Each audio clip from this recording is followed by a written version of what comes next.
125 decibel சத்தம். தாங்க முடியாமல் காதை பொத்திய ரசல். தலத்தோனியின் மாஸ் வாக்.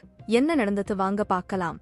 நடப்பு ஐபிஎல் தொடரில் 22வது போட்டியில் சேப்பாக்கம் மைதானத்தில் நடப்பு சாம்பியன் சிஎஸ்கே மற்றும் நடப்பு ஐபிஎல் தொடரில் தோல்வி அடையாத அணியாக இருந்த கேகேஆர் அணிக்கும் இடையே மோதல் நடைபெற்றது. இந்த போட்டியில் சிஎஸ்கே அணி 7 விக்கெட் வித்தியாசத்தில் வெற்றி பெற்று கேகேஆர் அணியின் வெற்றி பயணத்திற்கும் முற்றுப்புள்ளி வைத்திருக்கிறது. இந்த ஐபிஎல் தொடரில் இதுவரையில் டாஸ் வெல்லாத சிஎஸ்கே அணியின் புதிய கேப்டன் ருதுராஜ் டாஸ் வென்று பந்து வீசுவது என அறிவித்தார். முதலில் பேட்டிங் செய்த கேகேஆர் அணிக்கு பவர் பிளேவில் 56 ரன்கள் 1 விக்கெட் இழப்புக்கு கிடைத்தது. எனவே அந்த அணி மிக எளிதாக 200 ரன்களை தாண்டும் என்று கிரிக்கெட் வர்ணனையில் இருந்தவர்கள் பேசினார்கள். அதற்கு பிறகு ரவீந்திர ஜடேஜாக்கு பந்து வர ஆட்டம் ஒட்டுமொத்தமாக மாறியது. கேகேஆர் அணி 20 ஓவர்களில் 9 விக்கெட் இழப்புக்கு 137 ரன்கள் மட்டுமே எடுக்க முடிந்தது. கேப்டன் ஸ்ரேயாஸ் ஐயர் தட்டுத்தடுமாறி 32 பந்தில் 34 ரன்கள் எடுத்தார். ஜடேஜா 4 ஓவரில் 18 ரன்கள் என 3 விக்கெட் கைப்பற்றினார். இதைத் தொடர்ந்து விளையாடிய சிஎஸ்கே அணிக்கு கேப்டன் ருதுராஜ் அரைசதம் அடித்து வெற்றியை உறுதி செய்தார். இந்த நிலையில் வெற்றிக்கு 3 ரன்கள் தேவைப்பட்ட பொழுது சிவம் துபே 28 ரன்னில் ஆட்டம் இழந்தார். அப்பொழுது ரசிகர்களை மகிழ்ச்சிப்படுத்துவதற்காக பேட்டிங் செய்ய தல தோனி களத்திற்குள் உள்ளே வந்தார். தோனி உள்ளே வந்த பொழுது எழுந்த சத்தத்தின் அளவு 125 டெசிபல் இருந்தது. சொந்த மைதானம் என்கின்ற காரணத்தினால் ரசிகர்களின் ஆரவாரம் அடங்க நீண்ட நேரம் பிடித்தது. இந்த நேரத்தில் பவுண்டரி எல்லையில் பில்டின் நின்ற கேகேஆர் அணியின் அதிரடி வீரர்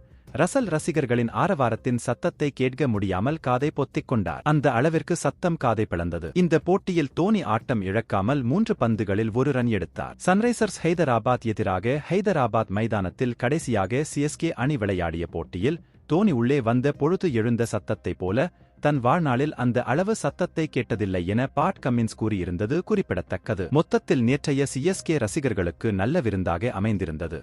கிரிக்கெட் செய்திகளை உடனுக்குடன் அறிந்து கொள்ள நியூஸ் கிரிக் சேனலை சப்ஸ்கிரைப் செய்து பாருங்கள். நன்றி, வணக்கம்.